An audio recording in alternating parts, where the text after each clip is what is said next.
Well, it's Thursday, and you all know what that means. That doesn't just mean because I got a new fresh haircut. It means we, in fact, will be reviewing MLW. As you know, we're in the fallout after Never Say Never. We have brand new tag team champions and a world heavyweight champion. So anything could happen before then. And of course, we have the go home show for Impact Wrestling before we get to Slammiversary. I don't know what's going to happen, guys. We're like excited to take place. So anything could take place. And then we move on with our final review, Ring of Honor. I'm so excited for certain matches that will take place before anything else. We're getting closer to Death Before Dishonor. That's going to be real interesting to watch. Of course, we got some news updates to share what's been going on in the world of pro wrestling, such as what events are being posted by what promotion, who's booked, what matches are set, injuries, debuts, the whole enchilada. So, let's get ready for another episode of the Deleted Wrestle Zone.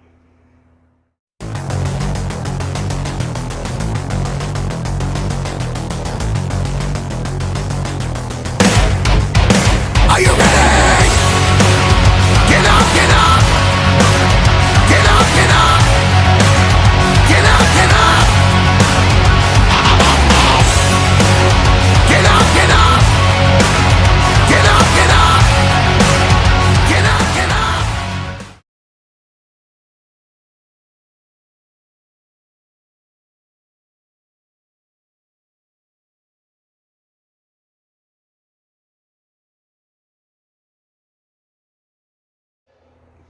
Welcome everybody to the Deleted Wrestle Zone, all things that is pro wrestling with AEW, NXT, New Japan Pro Wrestling, Impact Wrestling, the National Wrestling Alliance, various promotions, wrestlers, matches, and championships. I am your host, J Rod here. So, if you guys are new to the channel, welcome. So if you like this channel, you can click subscribe and enjoy every episode. We go daily. And if you like this episode, please click like. So let's get this started with MLW. As you know, this past Saturday, MLW had the recent event, Never Say Never. Now, we did crown a brand new MLW World Champion. That is none other than the Assassin Suplex, Alex Kane, who's been a pain in the butt to the top officials of MLW. Now, if you guys remember history, what happened last year, Davey Richard, who was the previous winner of the Opera Cup tournament, he won the cup, but however, it was stolen. Nobody determined to find out who it was. It was revealed with Alex Kane, with his idiotic ways, believing that he controls the whole thing. He gets an automatic opportunity of the MLW title, even though he did not earn it.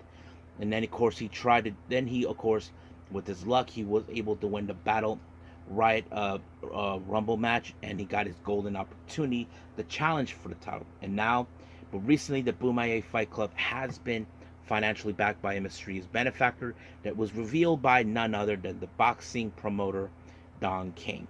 But it appears now that Alex Kane has this title. He's taking it straight to Don King. But however, Court Bauer, the founder and CEO of MLW, is not happy with this decision. He even said to Sam, the interviewer, never make deals with guys like Don King. So basically, this is going to cause a huge headache for the top officials of MLW. So we'll see what happens. Now, our next match is a revenge match or a rematch for the MLW the MLW Women's Featherweight title. Now, if you guys remember, not too long ago, Delmi Exo, who's been targeting the Tail Valkyrie for this belt, Tail has been trying to duck her, knowing that she does not want to deal it or lose the belt. However, MLW officials had no other choice but to make this match happen. But Tail Valkyrie lost the belt, and then she gets. But however, there's a new rule: if John Hennigan gets himself involved, then that's going to be an automatic disqualification. However, he tried to control his composure, hoping that his wife can, in fact, regain the top. But however, it did not do any well, because apparently Delmi Exo applied the Fujiwara armbar, and that was it. So she retained the belt. Now, they announced an interesting thing with the MLW draft of 2023. They announced two names. The one of them is, no, make that three names. The other one is Kevin Blackwood. So you may know him many times. You've seen him on Dark. You may have seen him in the Indies. He will be making his appearance, and of course we have none other than Matt Cardona. But another name was mentioned, and this guy is a member of the Bumaye Fight Club, O'Shea O'Shea Edwards. So he's going to be making his appearance as well. Our next match, we have Ken Broadway on JT Crawford. You probably thought, if you guys aren't familiar with Ken Broadway, he appeared at many promotions. He appeared at House of Glory and other locations, but he was a very interesting wrestler as always. He was able to pick up a very interesting win against JT Crawford when he applied a suplex. So that was pretty well. Our main event is a three-way match. We have Willie Mack versus Leo Rush versus John Hennigan. This was a very interesting match. Anything could go either way. But of course, Effin Adonis was getting involved. Sam Adonis all of a sudden just kept getting it, but he accidentally misfired, hit Hennigan. He was hit by Hennigan, and of course it was Willie Mack that rolled him up and pinned him. So basically it was a big mistake right in that part. So that's how it ends. I think that's pretty much it with MLW. Let's move on with Impact Wrestling.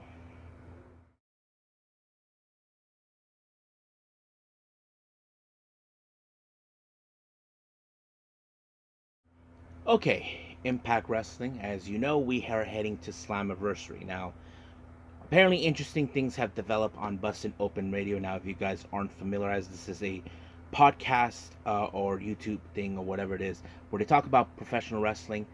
We have guys like, Tommy Dreamer, Bully Ray, David Leska, whatever his name is. Apparently, they were discussing the fact that Steve Macklin, who was not going to participate in a tag match with Bully Ray to take on D'Amore and, of course, PCO. However, apparently, Bully Ray was talking with Diener, and Diener volunteered himself. He says that he's more of a Jeff Jarrett guy. He considers Scott D'Amore a piece of shit. So he feels that he agrees with Bully Ray. But the obvious question does tell, what's going to happen now that PCO, since he was burned beyond it? But I don't know what to make of it, but we'll see what happens until we get there. Now, our first match, we have a bit of a, as you know, with the Rascals making their return with Zachary Wentz, surprising everyone. It appears that Zach and Trey are now initially trying to get their hands on the Impact World Tag Team titles. However, they were trying to insert themselves in the four-way match to make it into a five-way. But they thought that this match could be a perfect way to say, hey, put us in there. So, however, this match was exactly like I thought it was going to be, where, of course, the Rascals would do whatever it takes to get to what they want. They were able to distract the referee and all this, but Zachary Wentz was able to use an object to pick up the win. So, but however, while Moore was concerned for the well-being of Santino Marella after he was sucker punched by that scumbag Dirty Dango, Trey Miguel and Zach tried to say that now we're in it, but the fact is, Marella says, I never agreed to anything like this. They never said anything that they were going to put them in that match in Slammiversary. So, but they basically, that's what they thought it was going to happen. But apparently, they said they're going to make Santino regret not giving them what they want. Now, our next match, we have a very interesting one. Kevin Knight versus Mike Bailey. You probably think this is going to be a good match. I have to say it was pretty solid, even though Mike Bailey is like one of the heavy favorites because everybody loves Mike Bailey for what he does. And Kevin Knight, as you know, he is one of the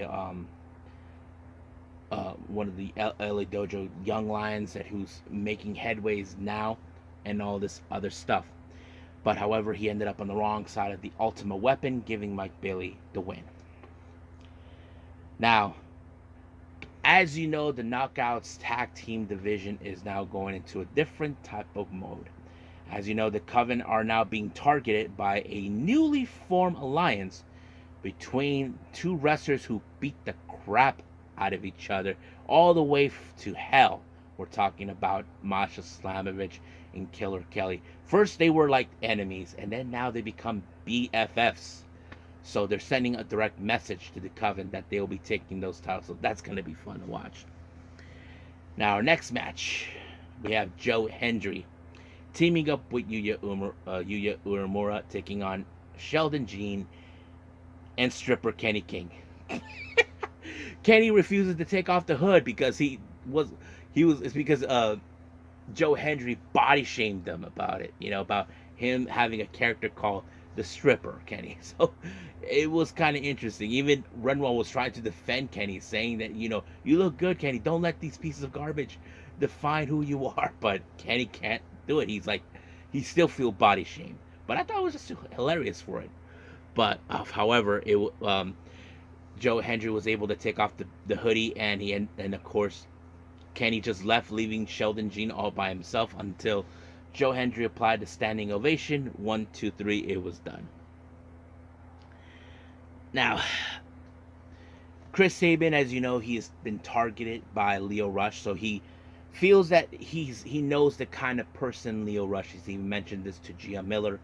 He knows how dangerous Lio Rush can be. He knows how talented, but the obvious things, he's 100% confident that there's no way in hell that Lio Rush is going to dethrone him.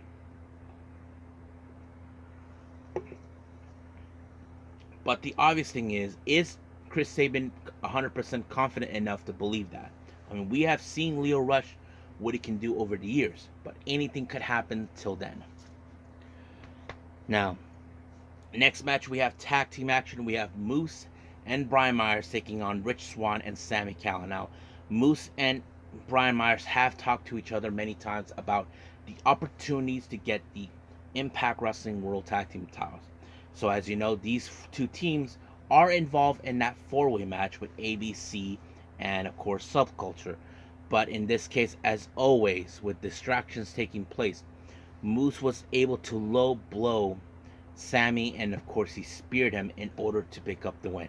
But Subculture has now declared that they are beyond what other teams are doing these days. They are different. That the reason is that they're called Subculture is from where they're from. So that's going to be interesting to see what they're going to do. I can't wait what Subculture is going to do when they get to Slammiversary. Now, as you know, the design has been dissolving due to Diener taking taking the blame on Angels. Now Angels is spreading his wings.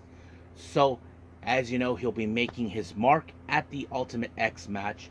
Hopefully, he does get an opportunity for the X Division title, and that's something we definitely want to see with me. I remember Angels back when he was in AEW with Dark Order and all that. Hope he does pull it off. It's time for him to try to take his career to the next level. So we'll see what happens till we get there. Now, our main event is an open challenge for the Knockouts title. Deonna Purrazzo issued an open challenge. Whoever's going to step up, and the person who stepped up was none other than Jody Threat. A pretty solid match, but I kind of figured this was going to go with Deonna Purrazzo when she applied the Fujiwara armbar. But out of nowhere in the post-match, Giselle Shaw and her entourage attacked her. And of course, we had the Death Dolls make their way. Then the Coven, of course, and Masha and Savage, and then Trinity Fatu. But we know how this ends in programming. Both Trinity and Deonna Purrazzo collided. So we saw that coming a mile away, because since they were tag partners, and now all bets are off. So we'll see what happens at Slammiversary. I'm so excited to see that. So I think that's pretty much it right now for Impact Wrestling. I believe let's move on with our final review, Ring of Honor.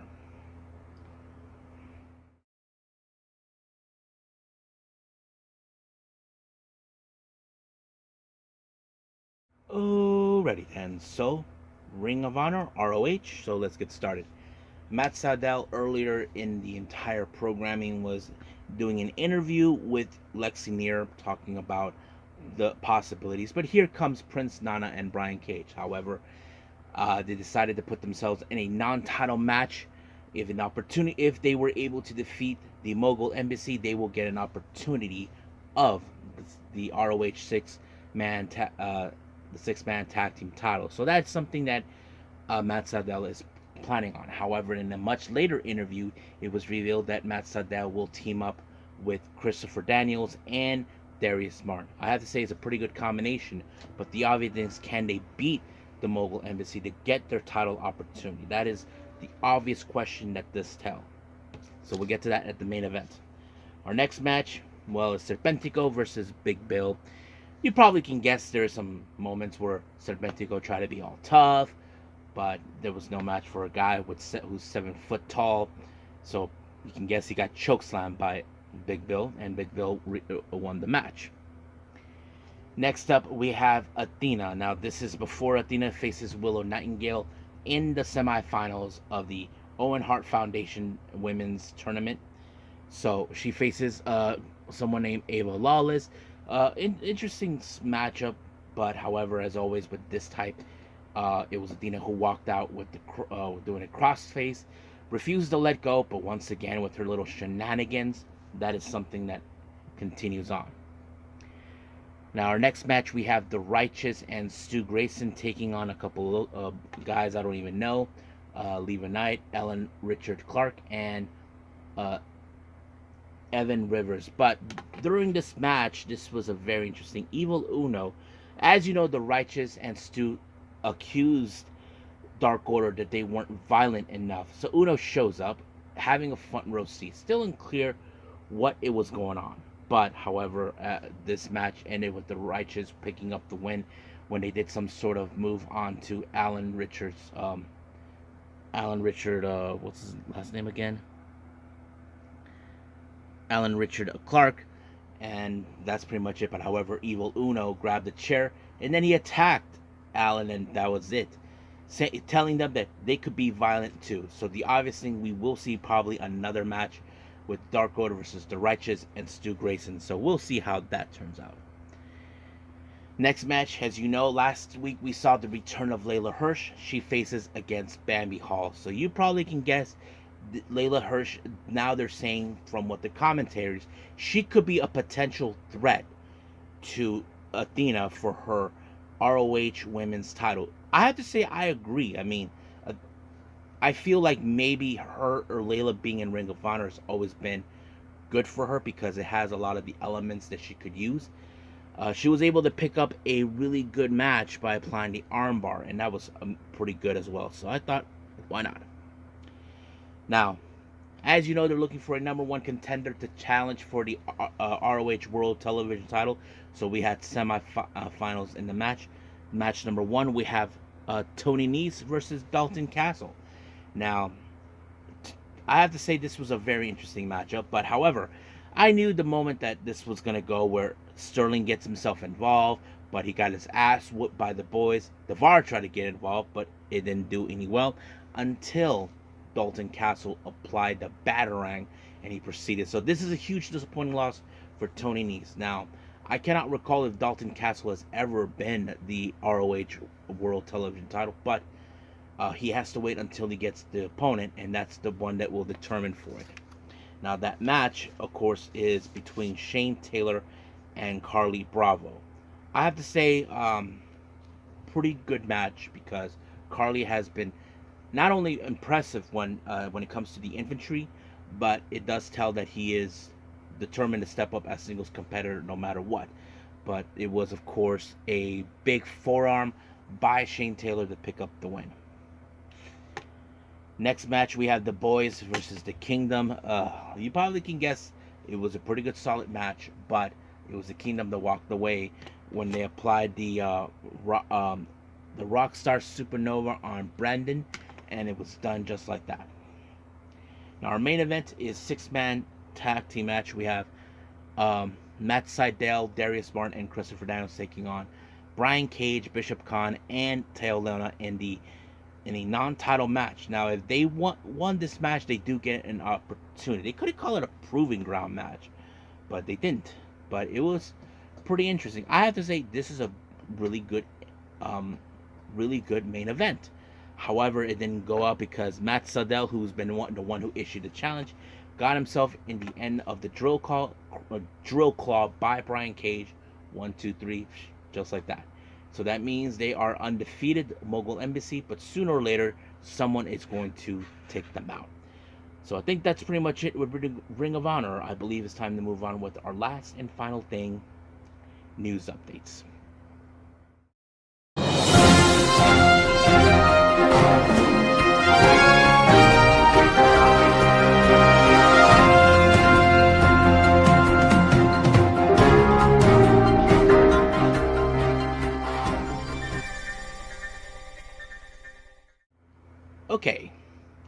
welcome to our news updates.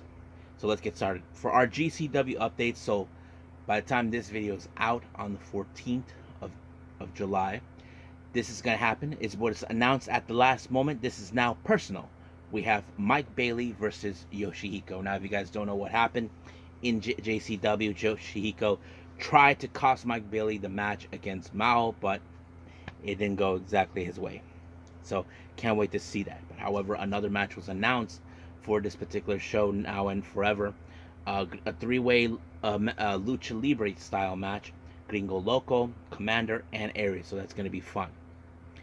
Now, GCW has announced they will be heading back to Japan for a 2-day show in Shinkiba, which is in Tokyo. They will be on the 18th and 19th of July. So that's going to take place next week. So hopefully we get to see that. More names have been announced for the upcoming show, Kitsune's women's wrestling. That will take place on the 22nd of October. They announced J-Rod, not related to me, just to make that on record. Mine is with J. Rod. This one is J. Rod. So just making that clear for everyone. Then, of course, Dark Sheik has been announced. So that's going to be interesting to see. Now, entry number 4 has been announced for the upcoming All-Star Junior Festival USA 2023. The next person that was announced, El Desperado. Hell to the yes. I love the idea. Thank you. Thank you, El Desperado is coming. Now, this is a good big match that's been announced for House of Glory for the high intensity event on the 18th of August. We have the so-called indie deathmatch king of the deathmatch, Matt Cardona, taking on the ace of New Japan Pro Wrestling, Hiroshi Tanahashi. This is going to be awesome. I have to say that's going to be a good match. Now we have West Coast Pro updates. First up, for the August 10th event for the West Coast Cup, we have Sean Legacy taking on the Bounty Hunter, Brian Keith. So that's going to be an interesting match. Now, from the West Coast with Love on the 10th of September, Titus Alexander will be putting his title on the line, so that's going to be interesting. Match has been announced for the Beast Coast on the 13th of August by Deadlock Pro Wrestling. The DPW Women's Championship will be on the line. Emi Sakura will be facing Killer Kelly. This is the first time ever they will be facing off. So that's going to be interesting to see. Now, RevPro has announced for 3 matches on their 11th anniversary show taking place on the 24th of August. Will Ospreay versus Shingo Takagi. JJ Gale taking on the Ichiban Sweet Boy, Kosei Vegeta. And then, of course, we have Ricky Knight Jr. taking on Zack Sabre Jr. So that's going to be interesting to see. And then finally, I don't know if you guys know, like to hear about new promotions that are being launched. A new promotion was announced to be launched next year. It's called ASAP Wrestling, or is it called All-Star Action Pro Wrestling. I think I like the acronym, ASAP. Not much about them has been told, but I will get more information from whatever area they're at, and whatever the area is, I'll let know my subscribers if you guys are from the area. So I think that's pretty much it what we have. So I believe it's time to call it a day. Well, I hope everybody enjoys this episode. Coming up, we have AEW Rampage and NXT Level Up. I haven't decided yet if I was going to do another wrestling review before that, but if I do, I'll keep it a surprise. But if I don't, I apologize. I'll just do the 2 I already know that it's going to happen. I'm doing this due to my stuff outside of what I do from this channel. So just be patient with me and we'll go from there. But for now, I will see you guys in the next DWZ time. Same DWZ channel. I must bid all of you adieu. So, goodbye. Mwah. And have a nice day. Bang.